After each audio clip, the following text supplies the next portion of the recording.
এটা অডিটৰিয়ামৰ আধাৰশিলা স্থাপন কৰিছোঁ বড়ো সাহিত্য সভাৰ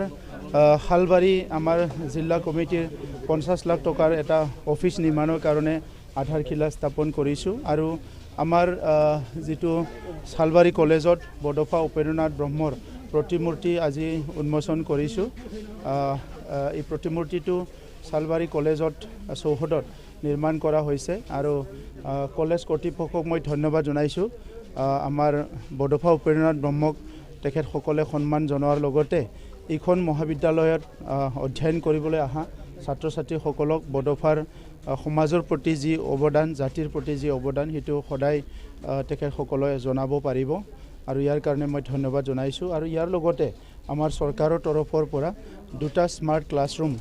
শালবাৰী কলেজত নিৰ্মাণ কৰা হৈছে 25 লাখ দি আৰু হেতু আজি মুকলি কৰা হ'ল আৰু শালবাৰী অঞ্চলৰ সকলো ৰাইজক মই ধন্যবাদ জনাইছোঁ যে তেখেতসকলে আমাক সদায় আমাক মৰম দি আছে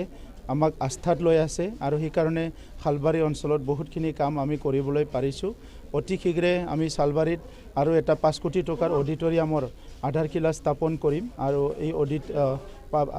ষ্টেডিয়ামৰ আধাৰশিলা স্থাপন কৰিম আৰু ইয়াৰ বাহিৰেও বহুতখিনি আঁচনি আছে আজি আকৌ সময় কম কাৰণে এইখিনি কাম কৰিব পৰা নাই আৰু অলপ পিছত নিমুৱাত আমাৰ বিটিআৰ চুক্তিৰ দ্বাৰা যি এটা আমি অনুষ্ঠান পলিটেকনিক ইনষ্টিটিউট পাবলৈ সক্ষম হৈছোঁ ইয়াৰো আধাৰশিলা আজি স্থাপন কৰিবলৈ আমি কৈ আছোঁ পাৰ্টি চূড়ান্ত হৈছে অলমোষ্ট এটা ফৰ্মেলিটি আছে আমাৰ কোৰ কমিটিৰ মিটিং হ'ব লাগে কোৰ কমিটিৰ মিটিং হোৱাৰ লগে লগে প্ৰাৰ্থী ঘোষণা হৈ যাব একদিন দুইদিনৰ ভিতৰত কোৱাটোতো কি ডাঙৰ কথা আছে কওঁতেতো পইচা নালাগে যিটি মানুহে ক'ব পাৰে আৰু কৈ থাকক যেতিয়া ৰিজাল্ট ওলাব তেতিয়া গম পাব হয়নে